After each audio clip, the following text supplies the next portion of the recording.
네, 기관의 눈으로 연결하겠습니다. 요즘에는 저희가 전화로 연결하는 경우가 좀 많습니다. 빨리 코로나가 확진자 수가 좀 줄어들어야 될 텐데요. 코로나 확진자 수 얘기가 나왔으니 한 말씀 드리고 가면요. 지금 이제 1,000명이 넘었죠. 제 생각에는 한 1,200명까지는 우리가 한번 봐야 되지 않느냐라는 생각을 하고요. 지금 이제 그 정도에서 피크를 우리가 좀 바라볼 수 있다라는 생각을 좀 하고 있습니다. 예. 기관의 눈 계속 하겠는데요. 자산운용사 시각에서 시장을 분석하고 투자 전략을 제시하는 제가 사실은 참 좋아하는 분입니다. 쿼터백 자산운용의 조홍로 대표. 예, 지금 전화로 연결되어 있습니다. 안녕하십니까? 네, 안녕하세요. 네네. 네, 얼굴 좀 뒤로 해주십시오. 얼굴 크게 보입니다. 가까이 오시면. 예. 네, 예. 알겠습니다. 이번 주 주목할 만한 글로벌 이슈들이 이제 꽤 많죠. 특히나 FOMC 같은 것들이 있는데. 네네. 그런데 뉴욕에서 전면 봉쇄를 한다 그러는데 그거 기간은 굉장히 짧은 거죠? 예? 네, 아직은 뭐 구체적으로 확정된 내용은 없는 것 같습니다. 이제 이번 주가 특히나 좀 중요한 이슈들이 굉장히 많아서 주목이 되는데요. 앞에 오프닝 때 말씀 주신 것처럼 그 선거인단 투표로 이제 바이든의 당선이 확정이 됐고, 그다음에 이제 월요일부터는 이제 백신의 접종이 승인이 되면서 본격적인 접종이 시작이 됐습니다. 그리고 이제 오늘 같은 경우는 이제 FOMC가 있고요. 그리고 주 후반에 금요일에도 이제 주요 이슈가 있는데, 일단 그 부양책 합의에 대한 마감이 아까 말씀 주셨던 그 셧다운하고 연결이 될 것 같은데, 이 부분들이 지금 결정이 되고 있고, 이제 쿼드러플 위칭 데이가 겹치면서 사실상 이번 좀 굉장히 이벤트가 많이 참대한 주간이라 볼 수 있겠습니다. 말씀 주신 것처럼 이제 코로나 확산세가 미국도 계속 좀 강화가 되면서 지금 이 부분이 좀 문제가 되고 있습니다. 뉴욕 등에서 아직 기간은 확정적이진 않지만 다시 봉쇄 얘기가 나오면서 이 부분이 이제 본격적인 백신 접종 이후에 이제 효과를 확인하기 전에 자칫 봉쇄로 연결되지 않을까 하는 우려를 자극하고 있는 것으로 좀 보여집니다. 네, 알겠습니다. 우리가 코로나에 대해서는 앞으로도 끼고 살아야 된다.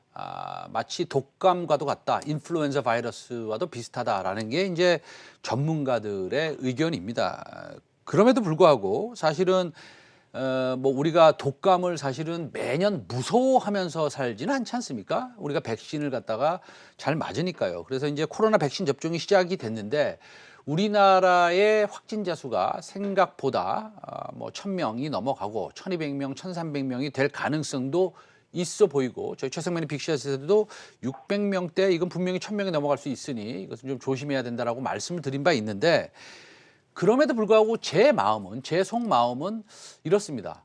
코로나19는 한 1,200, 1,300명에서 피크아웃 할 거고 그렇다고 본다면 오늘 올라가는 예를 들자면 뭐 사실은 그 줌 같은 종목들 있지 않습니까? 우리나라에 제가 우리나라 종목은 제가 말씀드리지 않겠습니다. 제가 좀 약간 부정적으로 말씀드리는 거기 때문에 그런 뭐 언택트 종목들이 조금 단기적으로 움직이는데 제 생각은 그런 종목들이 이제 좀 조심해야 되지 않겠느냐. 그래서 코로나에 대한 우려가 좀 가시면 우리가 좀 컨택트로 조금 더 집중을 미리 좀 발빠르게 해야 되지 않겠느냐 이런 생각이 드는데 우리 대표님 어떻게 생각하십니까?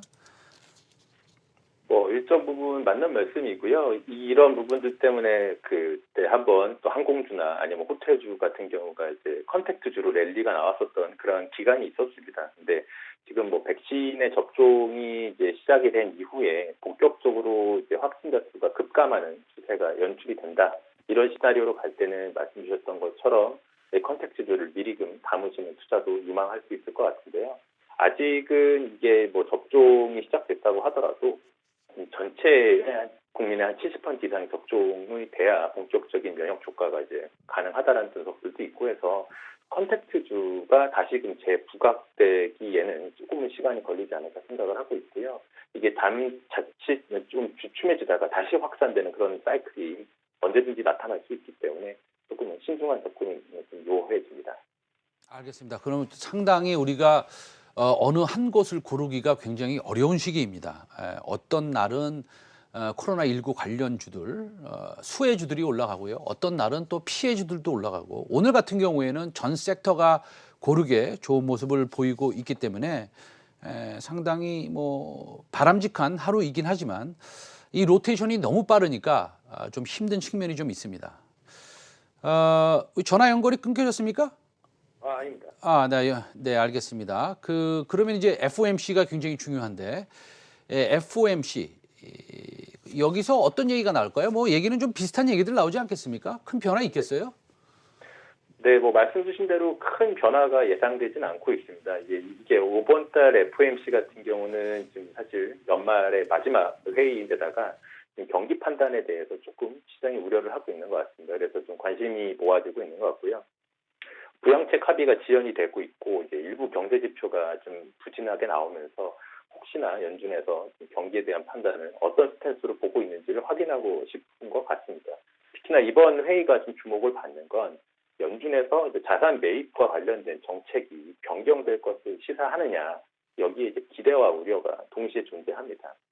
최근 들어서 이제 연준의 자산의 그 매입 속도가 둔화가 되면서 이제 자칫 연준이 좀 채권 매입의 강도를 약화시키면서 좀 수도꼭지를 잠그는 거 아닌가라는 좀 우려가 있는 반면 또 한편에서는 미국의 이제 단기채 외에 장기채 매입까지도 해준다든지 아니 또 다른 부양카드를 제시할 수 있지 않을까라는 기대를 하고 있는 것 같습니다.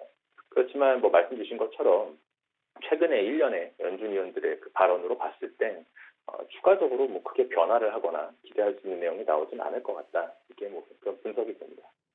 알겠습니다. 큰 변화가 없기를 좀 바라겠습니다. 일단은 시급한 것은 부양청인데 제가 이제 서두에 말씀드렸다시피 뉴욕타임스에서 한 3시간 전에 일단은 기사가 나왔고 그 유명한 네 분이 만나서 좀 얘기를 했고 문희신 재무장관은 전화로 연결을 했다고 그럽니다. 그 저녁 식사 자리로.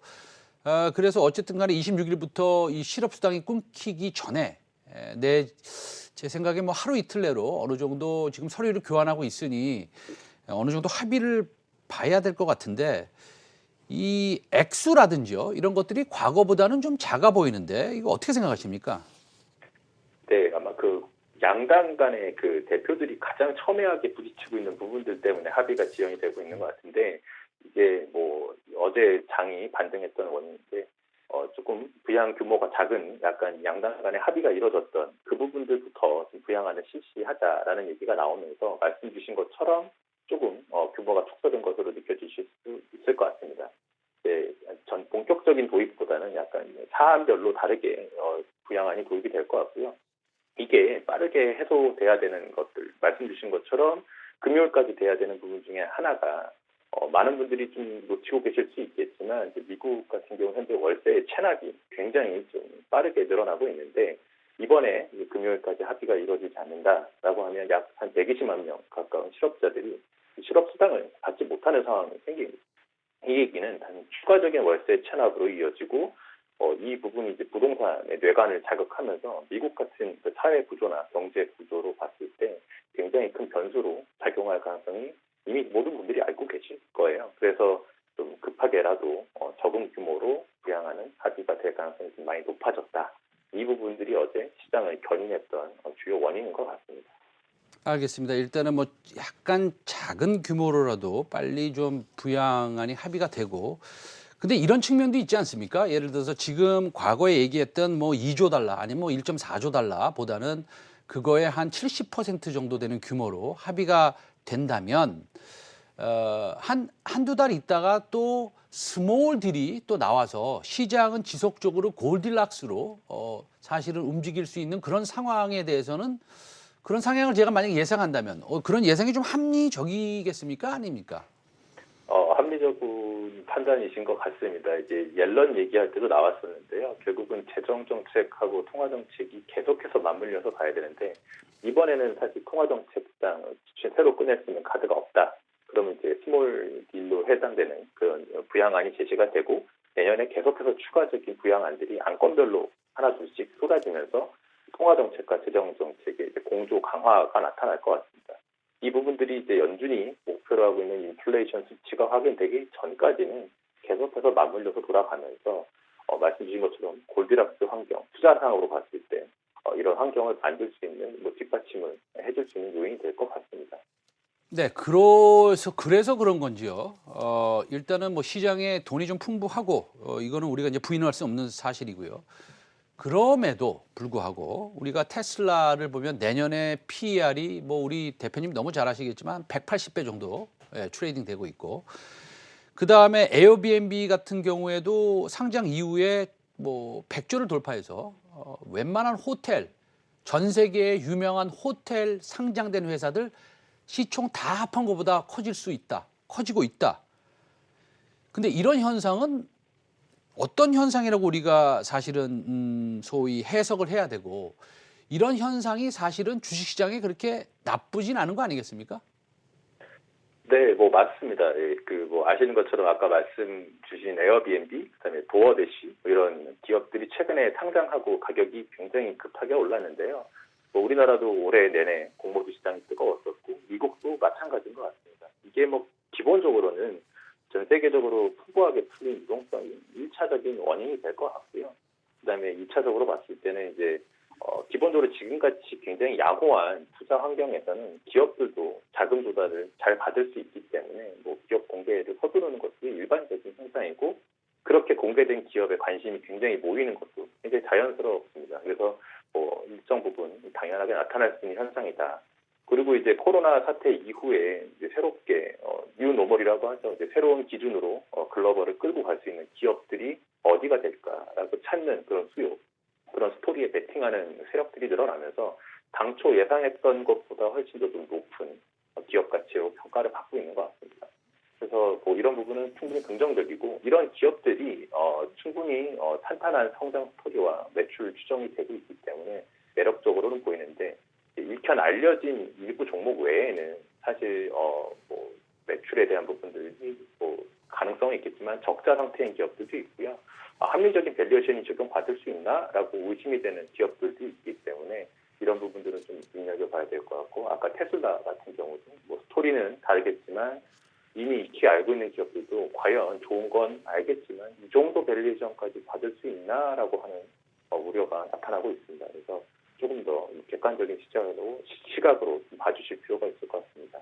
알겠습니다. 마지막으로 그 투자 전략에 대해서 좀 여쭤보고 싶은데요. 어제는 이제 시장이 조금 빠져서 이거 좀 빠지는 거 아닌가 이렇게 생각을 했는데, 재정 부양책을 뭐 어느 정도 합의가 된다라는 뉴스가 나오면서 어저께 미국 시장이 좀 상승했고, 우리나라의 전 섹터가 골고루 잘 상승하고 있고, 요즘에 뭐 시청자 여러분들이 많이 기대하고 있는 2차 전지라든지 아니면은 신재생 에너지 풍력 관련 회사들이 좋은 모습을 보이고 있습니다. 앞으로 이제 또 출연하시 전까지 며칠 안 남았지만 한 2주에 한 번씩 출연을 하시는데요. 그 사이에 이런 변동성이 있더라도 조금 어떻게 해야 됩니까? 현금을 좀 확보해야 됩니까? 아니면은 그대로 소위 말해서 이를 악물고 주먹을 꽉 쥐고 이렇게 주식에 홀딩하는 것이 좋겠습니까? 네, 기본적으로는 현재 그 트렌드 자체가 굉장히 우상향하고 있고 호재들이 많기 때문에 연말까지 지난번 말씀드린 것처럼 뭐 주식 시장을 크게 급락시킬 요인은 많지는 않아 보입니다. 그렇지만 오늘 방송에서 살펴본 것처럼 현재 뭐 부양책 합의와 관련된 얘기들, 그다음에 지금 뭐 FMC에서의 결과, 코로나 확산세가 심상치는 않아요. 그래서 이런 부분들을 고려했을 때 언제든지 예상 밖의 변동성이 나타날 수 있다. 이 부분을 고려했을 때 뭐 주식 위주로 투자하시는 분들은 뭐 큰 이변이 없는 한 주식에 투자를 하시면서 대신 조금 빠르게 움직일 수 있게끔 준비를 해주시는 게 좋을 것 같고요. 기본적으로는 조금 더 만판한 투자를 하기 위해서는 주식에 대한 가능성은 열어두되 채권이나 금 등 다양한 자산을 분산해서 투자를 하시는 게 조금은 이제 위험에 대한 해칭이 되지 않을까 생각을 합니다. 그래서 연말까지 기본적으로 주식에 대해서는 뭐 우호적인 시각을 보여주고 있지만 악재에 대해서는 빠르게 대응할 수 있게끔 준비를 해두자, 이렇게 좀 말씀을 드릴 수 있겠습니다. 알겠습니다. 오늘 말씀 잘 들었습니다. 네, 네, 쿼터백 감사합니다. 자산운용의 조홍래 대표였습니다. 감사합니다. 감사합니다. 네.